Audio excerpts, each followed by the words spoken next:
come again to this channel to understand what will happen next and from which country will the Antichrist arise.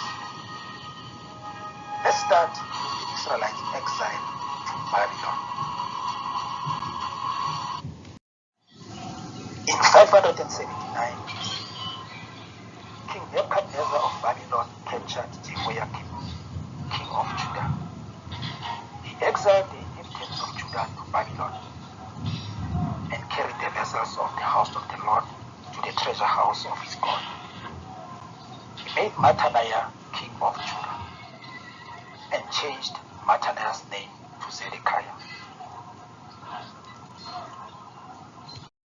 In 586 BC, Zedekiah rebelled and refused to obey the king of Babylon.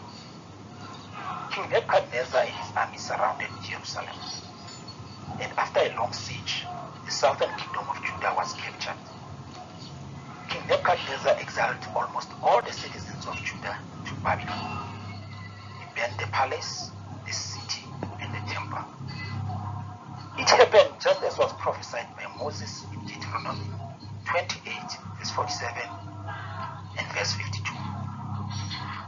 Because you serve not the Lord your God with joyfulness and gladness of your heart, for the abundance of all things.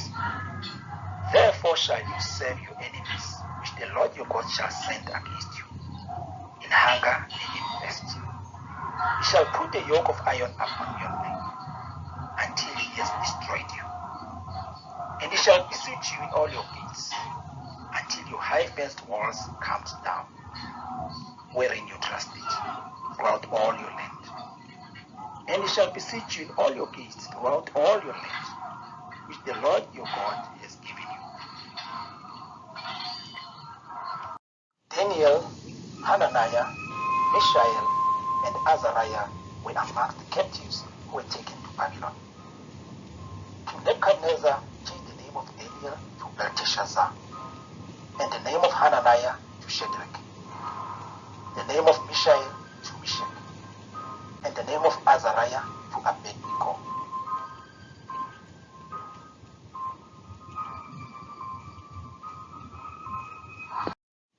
Then King Nebuchadnezzar ordered Ashpenaz, the man in charge of his officials, to bring some of the boys into the palace to train them. He was to include the boys from among the Israelites, from important Judean families, and from the royal family of Judah. Daniel, Shadrach, Meshach, and Abednego were amongst those who were chosen. It happened just as was prophesied by Isaiah in Isaiah 39, verse 6 to 7. Behold, the days come that all that is in thine house, and that which thy fathers have laid up in store until this day, shall be carried to Babylon. Nothing shall be left, saith the Lord. And of thy sons that shall issue from thee, which thou shalt beget, they shall take away, and they shall be eunuchs in the palace of the king of Babylon.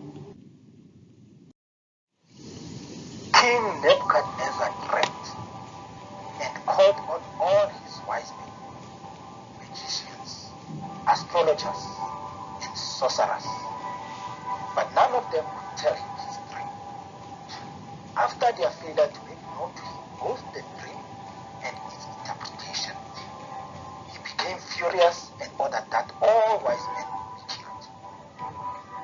And that meant killing Daniel and his friends, who were left out when the wise men were brought before the king. Daniel and his friends prayed to God to reveal the dream and its interpretation. God explained the dream to Daniel. Arioch, the commander of the king's guard, brought Daniel before the king. And Daniel told the king,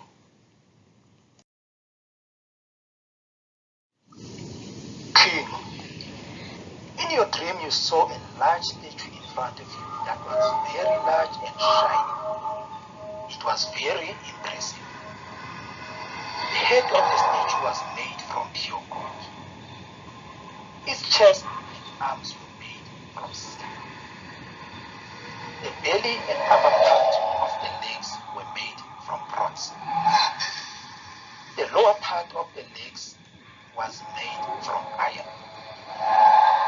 Its feet were partly iron and partly clay. While you were looking at the statue, you saw a rock that was cut loose, but not by human hands. Then the rock hit the statue on its feet of iron and clay and smashed them. Then the iron, the clay, the bronze, the silver, and the gold broke to pieces all at the same time. And all the pieces became like chaff on a threshing floor in summertime. The wind blew them away, and there was nothing left. No one could tell that the statue would never be there. Then the rock that hit the statue became a large mountain and filled up the whole earth. Daniel interpreted the dream, explaining that the head of gold is King Nebuchadnezzar, and that another king will rise after King Nebuchadnezzar, but will not be great as him. That is the breast and arms of silver on the statue. Next, a third kingdom will arise. That is the belly and the upper part of the legs of the statue that is made of bronze. There will be a fourth kingdom that will be as strong as iron. It will break all other kingdoms and smash them to pieces. That is, legs of the statue made of iron. The fourth kingdom will be a divided kingdom. That is, the feet and the toes of the statue were partly clay and partly iron. The three empires that persecuted Israel after the Babylonian Empire have already been identified. The first is the Persian Empire, depicted by the silver breast and arms of the statue. The second is the Grecian Empire, depicted by the bronze belly and upper part of the legs. The fourth is the Roman Empire, depicted by the iron legs. The feet were made partly of iron and partly of clay. We know that iron does not mix with clay. This indicates weakness of the fourth kingdom. The Roman Empire was not united. It was divided into the East and Western Roman Empire in 286 AD.